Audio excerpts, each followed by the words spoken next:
Before we dive into this incredible story, make sure you're part of our journey. Hit that subscribe button, turn on notifications, and get ready for a story that will leave you thinking.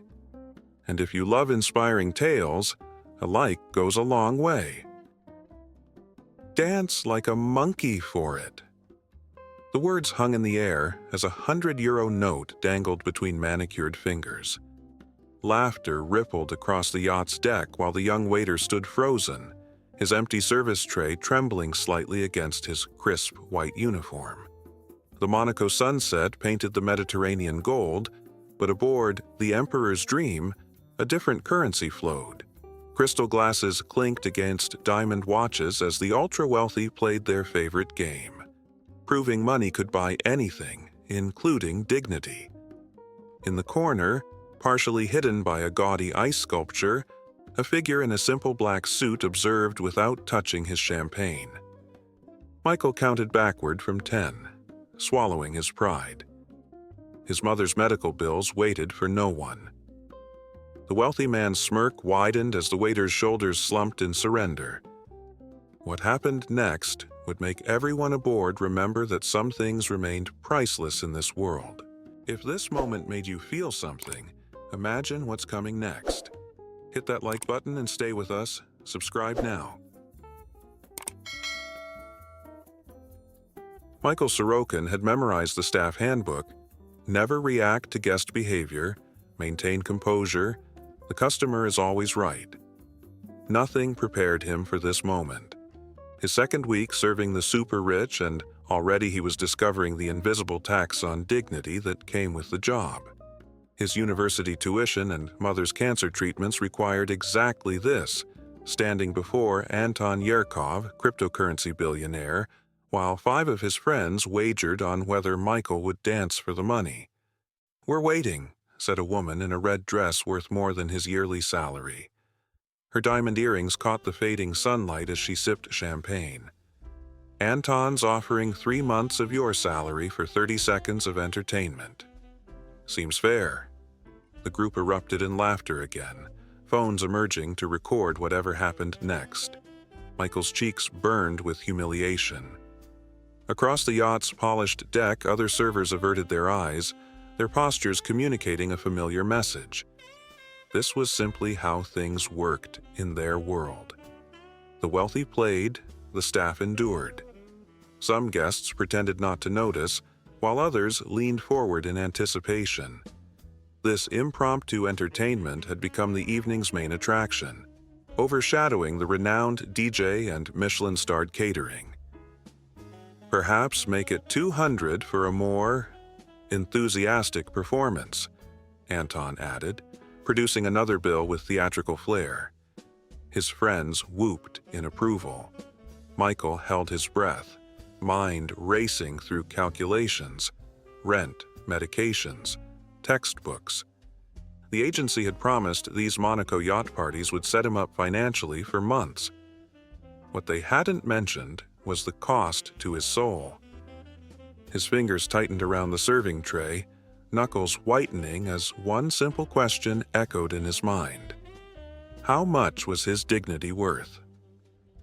In the far corner, partially obscured by the elaborate ice sculpture of Neptune, the man in the simple black suit shifted slightly. Unlike the other celebrities at the party who demanded attention with designer outfits and entourages, he'd arrived quietly, spoken little, and tipped generously without fanfare.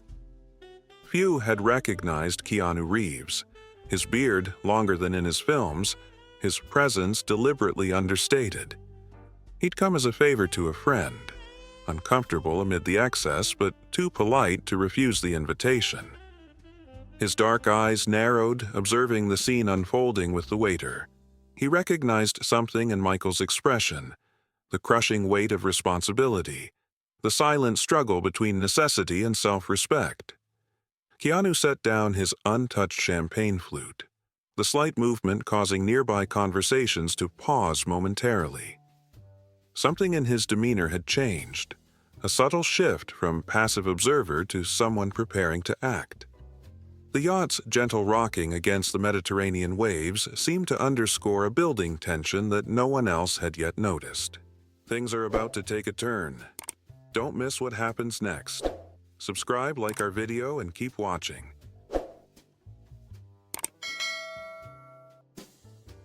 Michael closed his eyes briefly, steeling himself. A memory flashed. His mother in her hospital bed, smiling weakly, insisting he not worry about the mounting bills. Education first, she'd repeated, unaware he'd already taken 3 jobs. His shoulders slumped imperceptibly as he placed his tray on a nearby table. One dance, 30 seconds of shame, then back to invisible servitude. As his hand reached for the money, Anton pulled it back with a smirk. Wait. Specifications first. We want a monkey dance. You know, scratch your armpits, make the noises, Anton demonstrated crudely, his friends dissolving into hysterics. Oh, and Svetlana wants to record it for her social. 30 million followers will absolutely die. The woman in red raised her phone. Don't worry, we'll make you famous. People love watching service staff humiliate themselves. Her tone suggested this was a generous offer, an opportunity rather than exploitation. Michael's stomach clenched as whispers rippled through nearby guests. Even the yacht staff had stopped pretending not to watch, their eyes reflecting a mixture of sympathy and relief that they weren't today's target. From across the deck, Keanu stood quietly. His movement was unhurried yet purposeful, causing ripples of recognition as he navigated between crystal-laden tables. Unlike the flashy entrances celebrities typically made, his approach held a quiet gravity that drew attention precisely because it didn't demand it. Conversation stilled in his wake as guests nudged each other, whispers of, "Is that?" floating on the sea breeze. 300 euros for 45 seconds, Anton announced loudly, unaware of the approaching figure. He waved the notes like a matador's cape. Final offer, monkey boy. His friend snickered, glasses raised in anticipation of the entertainment. Michael's throat constricted. He'd endured rich people's casual cruelty before, the invisible service staff, the deliberate mess left just because someone else would clean it, the dehumanizing comments, but never this public ritual of humiliation. The money would cover his mother's pain medication for weeks. His hand trembled, reaching reluctantly toward Anton, mentally rehearsing how to mimic a monkey while preserving some microscopic shred of dignity. "I'd like a drink," came a quiet voice. Keanu stood at the edge of their circle, his presence creating an immediate shift in the atmosphere. Anton's group straightened instinctively, celebrity worship reflexes kicking in despite their wealth. Svetlana lowered her phone, recognition widening her eyes. "Oh my God, you're..." she began. "Thirsty?" Keanu finished with a small, gentle smile that somehow didn't reach his eyes. He turned to Michael, whose hand still hovered uncertainly in the air. "Sparkling water, if you have it."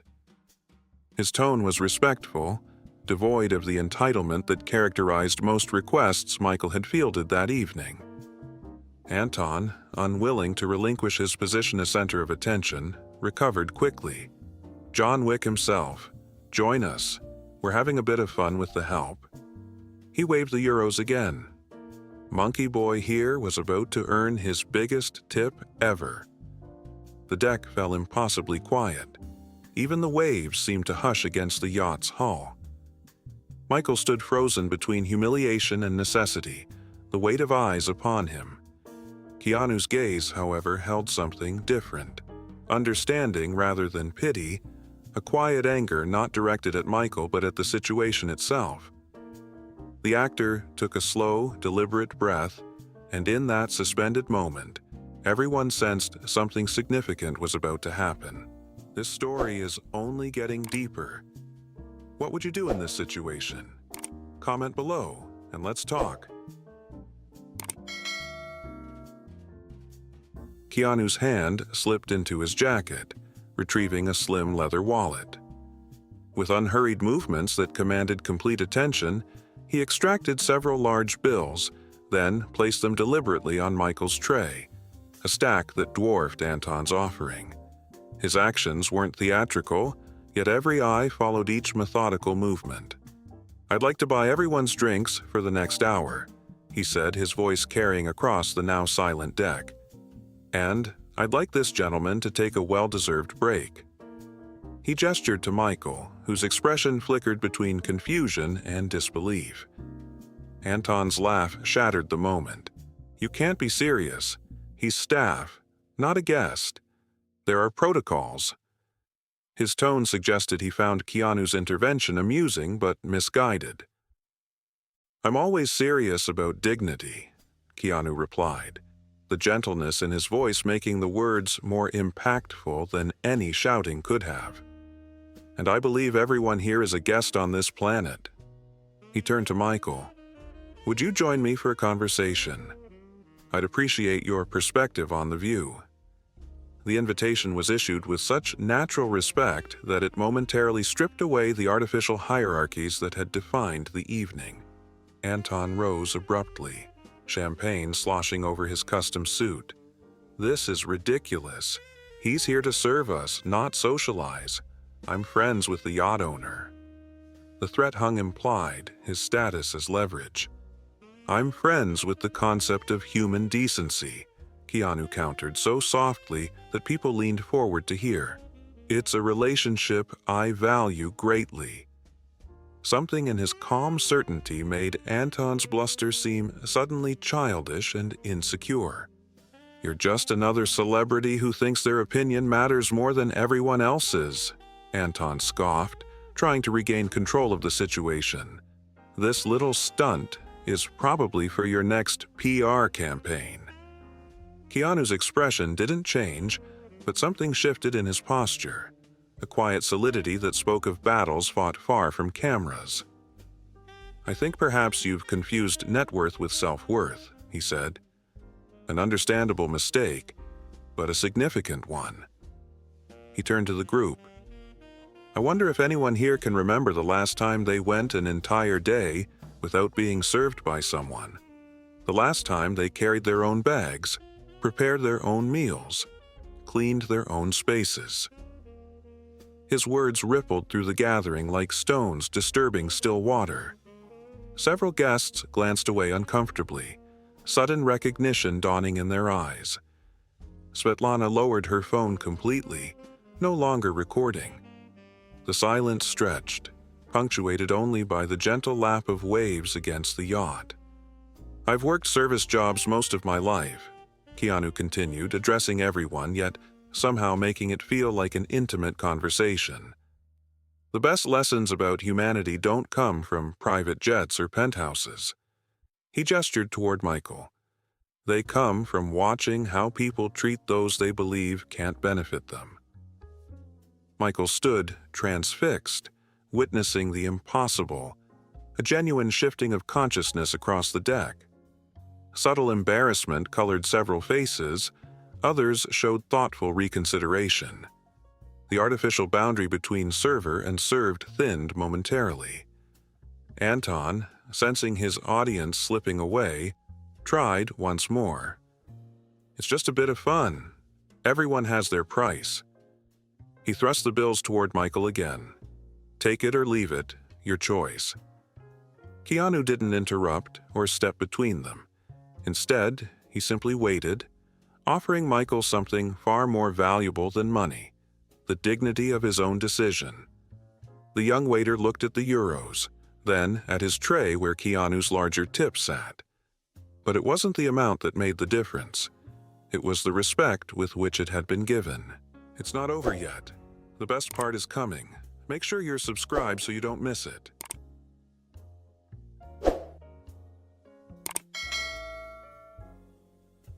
Michael straightened his shoulders, something resolute settling in his expression. "I appreciate the offer," he said to Anton, his voice steadier than he felt. "But I'm not a performer. I'm here to serve drinks." He picked up his tray with Keanu's tip still on it, nodded respectfully to the actor, and stepped back into his professional role, but with his head held higher. The moment expanded into something profound. Anton's face flushed with the unfamiliar sting of rejection. He shoved the money back into his pocket, muttering about ungrateful staff as he retreated toward the bar. His entourage, suddenly unsure of their social script, dispersed awkwardly into the crowd. "Thank you," Michael said quietly to Keanu as other servers tactfully moved to fill the vacuum, offering fresh drinks and canapes to restore the party's equilibrium. The actor merely shook his head slightly, conveying that no thanks were necessary. "Excellent water selection," Keanu commented instead, accepting a sparkling water from another server with the same respectful acknowledgement he'd shown Michael. Around them, the party's tenor had subtly altered. Staff received more direct eye contact, more genuine thanks, fewer imperious demands.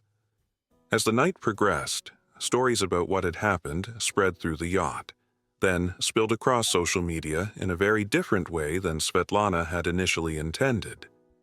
Not through her planned humiliation video, but through messages from guests and staff alike.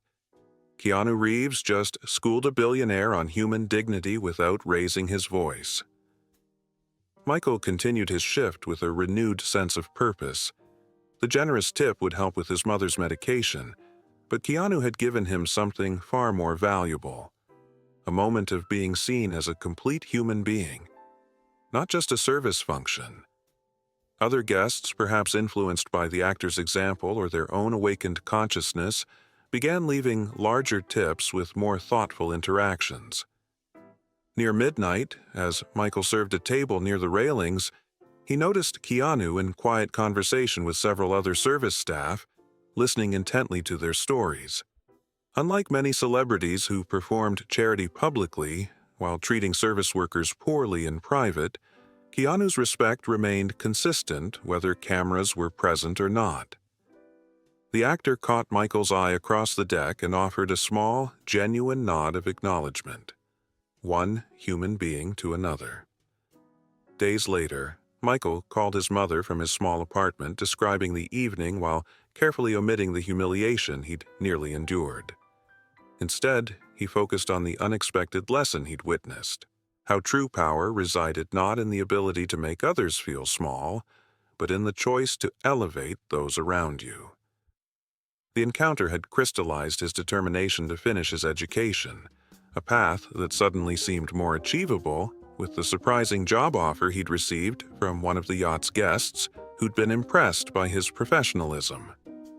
The story continued, spreading across Monaco, then globally through social media.